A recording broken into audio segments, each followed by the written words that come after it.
Sir, C P എമ്മിൻ്റെ ഒരു പതിവ് രീതിയാണ് അമേരിക്കയെ ഭീഷണിപ്പെടുത്തുക, അവരെ വെല്ലുവിളിക്കുക, പ്രസിഡന്റിനെ ഒരു പാഠം പഠിപ്പിക്കുക എന്നുള്ളതൊക്കെ. പി ജയരാജനാണ് മുമ്പ് സ്ഥിരമായി ഈ ജോലി ഏറ്റെടുത്തിരുന്നത്. ഇപ്പോൾ ബേബിയും ഇതേ ജോലിയുമായി വന്നിട്ടുണ്ട്. ട്രംപിനെയാണ് ഇത്തവണ ഭീഷണിപ്പെടുത്തിയിരിക്കുന്നത്. പാവൻ ട്രംപ് വല്ലാതെ ഭയന്നിരിക്കാനുള്ള സാധ്യതയുണ്ട് അല്ലേ സർ? എന്തെങ്കിലുമൊക്കെ പണി വേണ്ടേ എന്റെ പ്രിയ? അതിന്റെ ഇപ്പം ഈ പ്രിയനിപ്പം റോഡിൽ ഇറങ്ങിയിട്ട്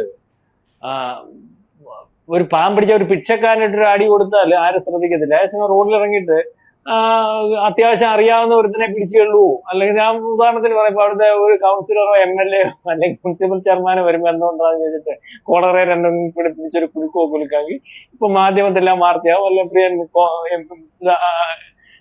MLA അടിച്ചു, അല്ലെങ്കിൽ മുനിസിപ്പൽ ചെയർമാനെ അടിച്ചു. അപ്പം ആ വാർത്തയുടെ വലിപ്പത്തിനകത്ത് നിങ്ങളും വരും. അപ്പൊ അതാണിപ്പം ഇദ്ദേഹം ചെയ്തത്. അല്ലാതെ ഇതുപോലൊരു വിഡ്ഢിത്തം, കാരണം പുള്ളി ഒരു പരമ വിഡ്ഢിയാണ് എന്നുള്ള രീതിയിലേക്ക് തെളിയിക്കുന്നതാണ് അമേരിക്കൻ പ്രസിഡന്റ്. ലോകത്തിന്റെ പ്രസിഡന്റാണ്. പുള്ളിയുടെ കാര്യങ്ങൾ ഞങ്ങൾ ശ്രദ്ധിച്ചുകൊണ്ടിരിക്കുകയാണ്. പുള്ളിയുടെ പ്രസ്താവനകൾ, പുള്ളിയുടെ ഇടപെടലുകൾ ശ്രദ്ധിച്ചുകൊണ്ടിരിക്കുകയാണ്. അടുത്ത ദേശീയ കമ്മിറ്റിയിൽ അതിനെപ്പറ്റി ചർച്ച ചെയ്യും. എന്റെ പൊന്നെ, ഇയാള് എന്തോ ചർച്ച ചെയ്താൽ അമേരിക്കക്ക് എന്തോ? നമ്മൾ പറയുമ്പോ നമ്മൾ ഓരോരുത്തരുടെ വലിപ്പമുണ്ട്. നമ്മൾ അംഗീകരിച്ചു കൊടുത്തേ മതിയാവത്തുള്ളൂ. നമ്മളങ്ങ് അംഗീകരിക്കുന്നില്ലെന്ന് പറഞ്ഞാൽ അവരുടെ വലിപ്പം കുറഞ്ഞു പോകത്തൊന്നുമില്ല. ലോകത്തിലെ ഏറ്റവും വലിയ രാജ്യം അമേരിക്ക, ലോകത്തിലെ ഏറ്റവും സമ്പന്ന രാജ്യം അമേരിക്ക. സൈനിക ബലത്തിലും അത് തന്നെയാണ്. അവർക്ക് ലോകത്തെ നിയന്ത്രിക്കാൻ കഴിയും. നാളെ കാലത്തെ കാര്യം നമുക്കറിയത്തില്ല. ഇപ്പോഴും അതാണ് നമുക്കറിയാവുന്ന ഇന്നലകളും അതാണ്. ഇപ്പൊ നമ്മൾ വീക്ഷിക്കുന്ന അനുസരിച്ച് നാളെ കുറെ കാലത്തും അങ്ങനെയാണ്. അതുകൊണ്ടാണ് ഇപ്പൊ ഈ താരിഫ് യുദ്ധം വരുമ്പോഴും അല്ലെ മറ്റ് പല പ്രശ്നങ്ങളും വരുമ്പോഴും ഏകപക്ഷീയമായിട്ട് ഒരു രാജ്യത്തിന് തീരുമാനമെടുക്കാൻ കഴിയുന്നത്. കാരണം അവർക്ക് ലോകത്തുള്ള എക്കണോമിയെ മൊത്തം നിയന്ത്രിക്കാൻ കഴിയും. അതിനെ ഒരു പരിധി വരെ അമേരിക്കക്ക് ഡിപ്പെൻഡ് ചെയ്യേണ്ടി വരുന്ന രാജ്യം നമ്മുടെ ഇന്ത്യ മഹാരാജ്യമേ ഉള്ളൂ. ശ്രദ്ധിച്ചിട്ടുണ്ടോ? കാരണം ഈ വിപണി ഇവിടാണ്. നമ്മളെ അവർക്ക് ഉപദ്രവിക്കാം. കാരണം യൂറോപ്യൻ രാജ്യങ്ങൾ മൊത്തത്തിലുള്ള ഈ പറയുന്ന GDP നോക്കിയാൽ അമേരിക്കൻ GDPയുടെ അത്രയും വരത്തില്ല.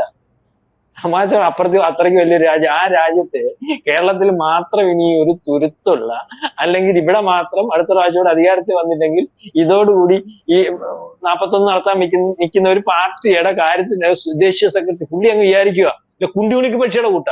ഈ കുണ്ടിയുണിക്ക് പക്ഷി കണ്ടിട്ടുണ്ടെങ്കിൽ അറിയാവും, നമ്മുടെ ഈ നാട്ടിലൊക്കെ ഉണ്ട്. ഒരു ചെറിയ പക്ഷിയാണ്. അതിന്റെ ഈ പൃഷ്ഠം എപ്പോഴും ഇങ്ങനെ ആടിക്കൊണ്ടിരിക്കും. അതിന്റെ വിചാരം ഇതിന്റെ പൃഷ്ഠം ആടുമ്പം അല്ലെങ്കിൽ കുണ്ടി ആടുമ്പം ലോകം മൊത്തം ചലിക്കുന്നു എന്നാണ് പുള്ളിയുടെ ധാരണ. എന്ന് പറഞ്ഞ പോലെ ഈ ബേബിയുടെ ധാരണ. ബേബി ഇപ്പം ഈ പറഞ്ഞ പോലെ ഇതിന്റെ ഒരു ദേശീയ സെക്രട്ടറി ആയപ്പോഴത്തേക്ക് പുള്ളി ലോക നേതാവായിട്ട് പുള്ളിക്ക് സ്വയം തോന്നുക. അങ്ങനെ തോന്നിയാണ് ഈ പാർട്ടി ഇതിനകത്ത് ഇരിക്കുന്ന ഓരോരുത്തർക്കും അജ്ഞത കൊണ്ട് അവരെന്തോ വലിപ്പത്തിലുള്ള ആൾക്കാരാണെന്ന് തോന്നിയത് കൊണ്ട് മാത്രം നശിച്ചു പോയ ഒരു പാർട്ടി എന്നേ നമുക്ക് ഇതിനെ കാണാനൊക്കത്തുള്ളൂ. പണ്ട് ഇത് ഉണ്ടായി വന്ന ഒരു കാലത്ത് എല്ലാരെയും വലിയ വലിപ്പത്തിൽ, സാധാരണക്കാരനെയും വലിയ വലിപ്പത്തിൽ കണ്ട് അവന്റെ കാര്യങ്ങൾ കേട്ട് അവന്റെ ഭാഗമായിട്ട് നിന്ന് അവനെ വലിപ്പത്തിൽ കണ്ട് ഉണ്ടാക്കിയെടുത്ത ഒരു പാർട്ടിയാണ്. അത് ഉണ്ടായി വന്നപ്പോൾ അതിനകത്ത് വന്ന കുറെ നേതാക്കന്മാർ, ഈ ബേബിയെ അല്ലെ മറ്റു ചിലരുടെയൊക്കെ കൂട്ട്, അവരാണ് ഈ ലോകത്ത്, അവരില്ലെങ്കിൽ ഈ ലോകമില്ല, അവരില്ലെങ്കിൽ ഈ പാർട്ടിയില്ല, സംവിധാനമില്ലെന്നൊക്കെ പറയുന്ന രീതിയിലേക്ക് ഉള്ള ഒരു വർത്തമാനവും ധാരണയും വലിപ്പവും ഒക്കെ ഉണ്ട്. ഞാൻ ഒരു കഥ പറഞ്ഞുതരാം. ഈ MLA പറ്റി ചിരിച്ച് പണ്ടാരം തുടങ്ങിപ്പോകും. കാരണം ഇദ്ദേഹത്തിന്റെ ഈ സംസാരവും പ്രസംഗവും ഒക്കെ നിങ്ങൾ അത്യാവശ്യം ഉള്ളപ്പോഴും കേൾക്കാം. ഇദ്ദേഹം വായനയുള്ള ആളും, അല്ലെങ്കിൽ ഈ പറയുന്നത് പോലെ ഈ പറയത്തില്ലേ ബുദ്ധിജീവിയൊക്കെയാ പാർട്ടിയില്. ഈ ബുദ്ധിജീവികളുടെ ഒക്കെ വർത്തമാനം ഈ ബുദ്ധിജീവികളോട് പറഞ്ഞാലേ മനസ്സിലാവത്തുള്ളൂ എന്റെ പ്രിയ. നമുക്ക് ഈ സാധാരണക്കാരന് ഇത് മനസ്സിലാവത്തില്ല. എന്റെ ഭാഷയും അല്ലെങ്കിൽ അവരുടെ ചിന്താഗതി ഒന്നും മനസ്സിലാവത്തില്ല. അത് മനസ്സിലാവാത്തതുകൊണ്ടാണ് ഇവന്മാര് പൊട്ടത്തരം പറയുന്നത് കൊണ്ടാണ് ഇതിനെപ്പറ്റി എനിക്ക് വിശദീകരിക്കാൻ അറിയത്തില്ല. എന്തായാലും എനിക്ക് മനസ്സിലാവത്തില്ല ഈ ബുദ്ധിജീവികളായിട്ട് സംസാരിച്ചാൽ. അവരുടെ വീക്ഷണവും നിരീക്ഷണവും ഒന്നും മനസ്സിലാക്കാനുള്ള അത്രയും ബുദ്ധി നമുക്കില്ല. ഏതായാലും ഇത് മനസ്സിലാകത്തില്ല. ഈ ഇദ്ദേഹം വിദ്യാഭ്യാസ മന്ത്രിയായിട്ടിരുന്നപ്പോ LKG UKG ഈ ക്ലാസ്സുകൾ മാത്രം, അല്ലെങ്കിൽ അത്രയും വലുപ്പത്തിലുള്ള സ്കൂളിൽ ഇദ്ദേഹത്തെ ഏതുകൊണ്ട് ഉദ്ഘാടനത്തിൽ സഭയുടെ അവിടെ വന്നിട്ട് ഇയാൾ ആഗോളവൽക്കരണവും മുതലാളിത്തവും മറ്റേതും മറിച്ചതും ഒക്കെ പ്രസംഗിക്കുന്നത് ഞാൻ നേരിട്ട് കേട്ടതാ. എന്തോ ബോധം ഉണ്ട് ആ കുഞ്ഞുങ്ങൾ അടുത്തിരുന്ന് പറഞ്ഞാൽ അവർക്ക് ഇതെല്ലാം മനസ്സിലാവും. അപ്പൊ അത്രയ്ക്കുള്ള ബോധമേ ഉള്ളൂ. കാരണം ഇത് എവിടെ പറയണം, എന്ത് പറയണം, എന്തിനു വേണ്ടി പറയണം എന്നുള്ളതൊന്നും തിരിച്ചറിവില്ലാത്ത ഒരാള് ഏതൊരു അവസ്ഥയിലും എവിടെ വന്നാലും, മന്ത്രി ആയാലും MLA ആയാലും MP ആയാലും അല്ലെങ്കിൽ പാർട്ടി സെക്രട്ടറി ആയാലും ഒക്കെ ഇതേ ഉള്ളൂ. ഇപ്പം ഇത് ഇവിടൊക്കെ ചില ചാനലുകളിലും അല്ലെങ്കിൽ മറ്റ് ചിലയിടത്തൊക്കെ ഞാൻ ഇതേ മന്ത്രി ആയിക്കഴിഞ്ഞതിന് ശേഷം ചില രാഷ്ട്രീയ നിരീക്ഷകരുടെ കാര്യങ്ങളൊക്കെ കേട്ടു. പിണറായി വിജയനെ ഒതുക്കുന്നതിന് വേണ്ടി ബേബി ഇറങ്ങി ഇനി പിണറായിയുടെ അന്ത്യ കൂതാശയാണ്, മറ്റേതാണ് മറിച്ചതാണ്. യഥാർത്ഥത്തിൽ ഒരു കാര്യം ഞാൻ പറഞ്ഞുതരാം, പിണറായി വിജയനാണ് ഇദ്ദേഹത്തെ ആക്കുന്നത്. പിണറായി വിജയൻ വിചാരിച്ചില്ലെങ്കിൽ ഈ പറയുന്നത് പോലെ MA ദേശീയ സെക്രട്ടറി പോയിട്ട് പോളിറ്റ് ബ്യൂറോ നമ്മൾ പറയുമ്പം നാളെ കാലത്തെ പിണറായി വിജയൻ ഇത് കഴിയുമ്പോ എങ്ങോട്ട് പോകും, അല്ലെങ്കിൽ ഭരണം കിട്ടിയില്ല എങ്ങോട്ട് പോകും, നാളെ കാലത്തെ പാർട്ടിക്കകത്ത് ഉണ്ടാവുമെന്നല്ലേ. ഇപ്പം സ്റ്റിൽ നമ്മൾ ഈ സംസാരിക്കുന്ന സമയത്ത് CPM-നെ ഇന്ത്യയിൽ നിയന്ത്രിക്കുന്നത് പിണറായി.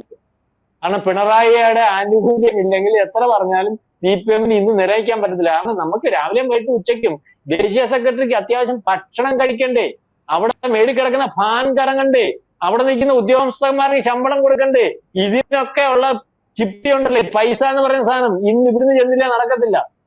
മാത്രവുമല്ല ഇവിടെ ഇരിക്കണമെന്നുള്ളത്, അല്ലെങ്കിൽ ആ കമ്മിറ്റിക്കകത്ത് മെമ്പർഷിപ്പിന്റെ വലിപ്പത്തിൽ നോക്കുമ്പോൾ ഇന്ത്യയിൽ മൊത്തമുള്ള മെമ്പർഷിപ്പ് അതിനെക്കട്ടി വലിപ്പത്തിൽ മെമ്പർഷിപ്പ് ഉള്ള കേരളത്തിൽ നിന്ന് തന്നെ തീരുമാനിക്കാൻ പറ്റും.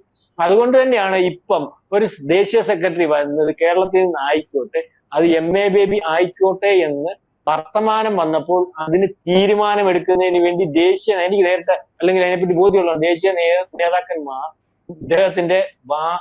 ഇദ്ദേഹത്തിന്റെ വാക്കിന് വേണ്ടി അല്ലെങ്കിൽ ഇദ്ദേഹത്തിന്റെ അഭിപ്രായത്തിന് വേണ്ടി വെയിറ്റ് ചെയ്യുന്ന ഒരു അവസ്ഥ ഉണ്ടായിരുന്നു, അയാളെ ആക്കിയത്.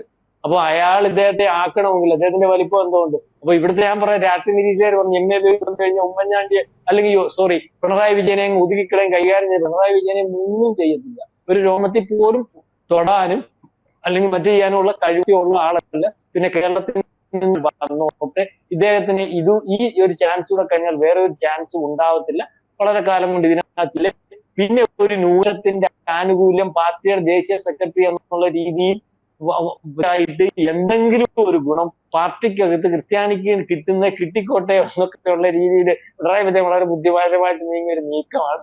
പിണറായിക്ക് ഇദ്ദേഹം ഒരു വെല്ലുവിളിയല്ല, ഇതുപോലെ ഈ പാർട്ടിക്ക് ഇദ്ദേഹം ഒരു വെല്ലുവിളിയാണ്. കാരണം ഇതുപോലുള്ള പോങ്ങത്തരം പറഞ്ഞ് പാർട്ടിയെ ലോകത്തിലും അല്ലെ കേരളത്തിലും ബാക്കി സാധാരണക്കാരുടെ ഇടയിലും ഒക്കെ ചർച്ചാ വിഷയമാക്കി നമ്മളിപ്പോ ഈ പറഞ്ഞ പോലല്ലേ ഒരു സാധാരണക്കാരൻ കേട്ട ചർച്ച ചെയ്ത് ഇയാൾക്ക് എന്തോതിന്റെ കേടാ, ഇയാൾ ആരാ ട്രംപിനെ നേരെയാക്കാൻ, ഇയാളെ ട്രംപ് അറിയോ, അല്ലെങ്കിൽ ഇയാൾക്ക് ഇന്ത്യയുടെ കാര്യത്തിനകത്ത് കേരളം ഒരു അഭിപ്രായം പറയാനും അല്ലെങ്കിൽ ത്രാണിയുള്ള ഒരു പാർട്ടിയാണ്. ഈ രീതിയിലൊക്കെ പണ്ട് ഇദ്ദേഹം MLA ആയിട്ടിരുന്നപ്പം കൊല്ലത്ത് മത്സരിക്കുന്ന കാര്യം അറിയാം, ഒരു പരനാറി വിഷയം വന്നത് അറിയാമല്ലോ. ഈ നമ്മുടെ കൊല്ലത്തെ പരനാറി വിഷയം വന്നപ്പോൾ ഇദ്ദേഹമായിരുന്നല്ലോ അവിടെ സ്ഥാനാർത്ഥി. കാരണം മറ്റേ ഈ ഇപ്പോഴത്തെ MP RSP നേതാവ് അദ്ദേഹം CPM-നകത്തൊന്നും സീറ്റ് കിട്ടാതെ അല്ലെങ്കിൽ സീറ്റ് കൊടുക്കാൻ വന്നപ്പോൾ കോൺഗ്രസിനകത്തു എന്ന് മത്സരിക്കുന്ന സമയം വന്നപ്പം ഈ കോൺഗ്രസിലേക്ക് പോയി. കാരണം ഇദ്ദേഹത്തെ ഇപ്പൊ നമ്മളെപ്പോഴും എത്ര പറയുമ്പോൾ ചില കാര്യങ്ങൾക്കകത്ത് പറയണം, ഇയാളെയൊക്കെ ഇത്രയും വലിപ്പത്തിലാക്കിയതും കേരളത്തിൽ മൊത്തവും സ്റ്റേജ് കൊടുത്ത് ലൈം ലൈറ്റിൽ കൊണ്ടുവന്നതിനകത്തും CPM-നകത്ത് വലിയ പങ്കുണ്ട്. നമ്മൾ ഈ പറയുമ്പോ ഇപ്പൊ പ്രിയം വലിയ കക്ഷിയാ, പ്രിയൻ എവിടെയും ഇരുന്ന് സംസാരിക്കാൻ ഒരു അവസരം കിട്ടിയില്ല, എങ്ങനെ പ്രിയ കക്ഷിയാവും? ആൾക്കാർക്ക് ബോധ്യം പറയണ്ടേ പ്രിയൻ കക്ഷിയാണ്, പ്രിയൻ സംസാരിക്കാൻ അറിയാം, അല്ലെങ്കിൽ പ്രിയത്തിന് ഇത്രയും ഓരോ കാര്യത്തിൽ സ്റ്റഫ് ഉണ്ട് എന്നറിയണമെങ്കിൽ പ്രിയൻ ഒരു വേദി കിട്ടണ്ടേ, അല്ലെങ്കിൽ അതിനുവേണ്ടി എന്തും വേണ്ടി മെനക്കെടണം. അപ്പൊ വേദി ഒരുക്കി ഒരു സ്റ്റേജ് കെട്ടിയിട്ടിരിക്കുന്നിടത്താകുമ്പോൾ നമുക്ക് കയറിയെന്ന് കാര്യം പറഞ്ഞാൽ മതി. അല്ലെങ്കിൽ അത്തരത്തിലേക്ക് ഒരു സ്റ്റേജ് ഒരുക്കിക്കൊണ്ട് വരുന്നതിന് എന്തെല്ലാം പ്രയാസം വേണ്ടി വരും, അല്ലെങ്കിൽ എത്രത്തോളം നമുക്ക് എല്ലാ രീതിയിലും അതിനുവേണ്ടിയുള്ള തയ്യാറെടുപ്പുകളും അല്ലെങ്കിൽ പ്രയത്നവും വേണ്ടി വരും. CPM-ന്റെ സ്റ്റേജുകളിൽ നമ്മുടെ ഈ പറഞ്ഞതുപോലെ ഈ കേരളത്തിലുടനീളം പ്രസംഗിച്ചാണ് അദ്ദേഹത്തിന് കഴിവുള്ള രാഷ്ട്രീയക്കാരനാണെന്നും അല്ലെങ്കിൽ പ്രസംഗിക്കാൻ കഴിവുണ്ടെന്നും അല്ലെങ്കിൽ ഇത്തരത്തിൽ കഴിവുള്ളവനാണെന്നും തെളിയിച്ചു വരുന്ന ഒരവസ്ഥ ഉണ്ടായി. അപ്പോഴാണ് സീറ്റിന്റെ വിഷയം വന്നിട്ട് വെടിച്ചത്. അവിടെ ചെന്നിട്ടാണ് ഇദ്ദേഹം പരനാറി പ്രയോഗം നടത്തിയത്. അപ്പൊ അന്നൊരു ചർച്ച വന്നായിരുന്നു, ഈ പരനാറി പ്രയോഗം നടത്തിയത് ഒരുപക്ഷെ ഈ പറയുന്ന ബേബി ആയിരുന്നല്ലോ CPM-ന് വേണ്ടി നടത്തിയത്, അയാളെയാണോ പിണറായി ഉദ്ദേശിച്ചത് എന്ന് പറഞ്ഞുകൊണ്ട് പാർട്ടിക്കകത്തൊരു ചർച്ച വന്നായിരുന്നു.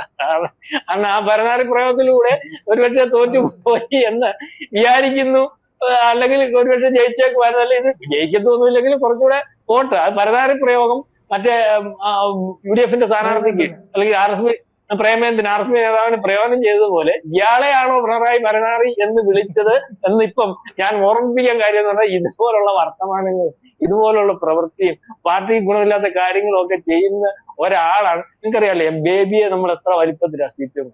കാരണം ബേബി എന്ന് പറയുന്ന ഒരു നേതാവ് CPM-നകത്ത് വന്നപ്പോൾ വലിയ പ്രതീക്ഷയിലായിരുന്നു ഇവിടെ ക്രിസ്ത്യൻ സമൂഹം. കാരണം CPM-നകത്ത് ക്രിസ്ത്യൻ സമൂഹം അല്ലെങ്കിൽ ക്രിസ്ത്യാനികളുടെ നേതാക്കന്മാരും അല്ലെങ്കിൽ അത്തരത്തിൽ അവർക്ക് താല്പര്യമില്ലാത്തൊരു പാർട്ടിയാണ്. അപ്പൊ ഇത് വരുമ്പോൾ നാളെ കാലത്തെ കേരളത്തിന്റെ മുഖ്യമന്ത്രിയൊക്കെ ആവാൻ സാധ്യതയുള്ള ഒരാളും ഒക്കെ വിചാരിക്കും. ഇയാൾക്ക് പല ചാൻസുകളും പല കാര്യങ്ങളും ഏറ്റവും അവസാനം പോളിറ്റ് ബ്യൂറോ അംഗമായണൊക്കെ പോലും അദ്ദേഹത്തിന്റെ ഒരു വ്യക്തിമുദ്ര പതിപ്പിക്കാൻ പ്രാപ്തമായിട്ടുള്ള ഒന്നും അദ്ദേഹം ചെയ്തിട്ടില്ല. ശ്രദ്ധിച്ചിട്ടുണ്ടോ? ബേബി അപ്രസക്തനാണല്ലോ. ഇപ്പൊ ബേബി വീണ്ടും പാർട്ടിയുടെ ദേശീയ സെക്രട്ടറി ആയി. ദേശീയ സെക്രട്ടറി ആയപ്പോഴും നിങ്ങൾ നോക്കൂ, ഇയാൾക്ക് ശേഷമുള്ള CPM ഇതുപോലെ അപ്രസക്തമായി പോയി. അത് ഒരുപക്ഷെ നമ്മുടെ പിണറായി വിജയനൊക്കെ അറിയാം. അദ്ദേഹത്തിന് തന്നെ കണ്ടതാണ് സാർ നമ്മള്. അതെ കണ്ടില്ലയോ, ഇദ്ദേഹം ദേശീയ സെക്രട്ടറി ആയിരുന്നല്ലോ. നേരത്തെ മാറ്റി തീരുമാനിക്കാൻ പറ്റും. ദേശീയ സെക്രട്ടറി കേരളത്തിലുള്ള സമയത്താണ് പിണറായി വിജയൻ കയറി ഉദ്ഘാടനം ചെയ്തു പോയത്. കാരണം അതിൽ നിന്ന് തന്നെ കഴിഞ്ഞ ദിവസം വേറെ കാര്യം കണ്ടില്ലേ, നമ്മൾ പറയുമ്പോ എല്ലാം പറയണമല്ലോ, അത് ഒക്കെ വളരെ കൃത്യമായിട്ടുള്ള മെസ്സേജാണ് കൊടുക്കുന്നത്. കഴിഞ്ഞ ദിവസം ഈ ശ്രീമതി എന്ന് പറയുന്ന ഒരു കേന്ദ്ര കമ്മിറ്റി അംഗം, ശ്രീമതിക്ക് ഏത് സെക്രട്ടേറിയറ്റിലും പങ്കെടുക്കാം, ശ്രീമതി എടുത്ത് പറഞ്ഞ സെക്രട്ടേറിയറ്റ് പങ്കെടുക്കണ്ടെന്ന് പറഞ്ഞു. ഇത് രഹസ്യമായിട്ട് നടന്നൊരു കാര്യമാണെന്ന് പറഞ്ഞിട്ട് കണക്ക് പുറത്ത് വാർത്തകളിലൊക്കെ വലിയ വലിപ്പത്തിൽ വന്നില്ലേ, വാർത്ത ഒക്കെ കൊടുത്തു. കഴിഞ്ഞ ദിവസം പിണറായി വിജയൻ നേരിട്ട് പത്രക്കാരുടെ മുമ്പിൽ എന്ന് പറഞ്ഞില്ല, അവർക്ക് കൂടെ സെക്രട്ടേറിയറ്റ് പങ്കെടുക്കേണ്ട കാര്യമൊന്നും. വേണമെങ്കിൽ അത്യാവശ്യം ഈ പാർട്ടി തീരുമാനങ്ങളുടെ ഒക്കെ ദേശീയ കമ്മിറ്റി സംസ്ഥാന കമ്മിറ്റി ഒക്കെ വരുമ്പോൾ ഒരു സെക്രട്ടേറിയറ്റ് ഞങ്ങൾ കൂടുന്നു, അതിനകത്ത് വേണേ ഒന്ന് കയറി ഇരുന്നോട്ടാ, നിർബന്ധമാണ്. അല്ലാതെ ഇവിടെ ഭരണത്തിന്റെ സംവിധാനത്തിനോ കേരളത്തെ പാർട്ടിയുടെ കാര്യങ്ങളോ ആലോചിക്കാനും തീരുമാനം എടുക്കാനും സെക്രട്ടേറിയറ്റ് കൂടുന്നു. അതിനകത്ത് ഇവർ കയറി ഇരിക്കണ്ട, അത് തന്നെയാണ് എന്റെ തീരുമാനം പറഞ്ഞു കേട്ടായിരുന്നില്ല. അപ്പൊ ആരാണ്, അതാണ് പിണറായി വിജയൻ തീരുമാനം രഹസ്യമായിട്ടൊന്നും വെക്കേണ്ടത് തന്നെ പാർട്ടി തീരുമാനം എന്നുള്ള രീതി പറയും. അത് ഏറ്റു പറയത്തക്കുന്ന ഗോവിന്ദനും ഒക്കെ ഉള്ള അത് തന്നെ ഏറ്റു പറയേണ്ടതൊക്കെ ദേശീയ സെക്രട്ടറിയെ ഉള്ളൂ ബേബി. ഇപ്പൊ ബേബി ഈ പറയുന്ന ദൈവത്തെ ഓർത്ത് ബേബി മിണ്ടാതിരിക്കുക, ഇതുപോലുള്ള ഊളത്തരം പറഞ്ഞ് പാർട്ടിയെ കൊണ്ടുവന്നൊരു വശത്താക്കായിരിക്കും. ഒരുപക്ഷെ പ്രിയ ഇപ്പൊ അദ്ദേഹം തയ്യാറെടുത്ത് കാണും കേട്ടോ. ഇദ്ദേഹം പറഞ്ഞ അനുസരിച്ച് ഈ ലോക പ്രസിഡന്റ് ഒന്നും ആവണ്ട, അല്ലെങ്കിൽ ഇത്തരത്തിൽ ആക്ഷേപം അനുസരിച്ച് ചിലപ്പോൾ ട്രംപ് നാളെ രാജിവെച്ചേക്കും. അതൊക്കെ ചിലപ്പോൾ സംഭവിച്ചു കാണും. ഈ ബേബി ആണല്ലോ പറഞ്ഞത്. അപ്പം ഈ രീതിയിലേക്കുള്ള ഒരു ദേശീയ സെക്രട്ടറിയെ മാത്രമേ പിണറായി ഉദ്ദേശിച്ചിട്ടുള്ളൂ എന്നാണ് നമുക്ക് കാണുവാൻ സാധിക്കും.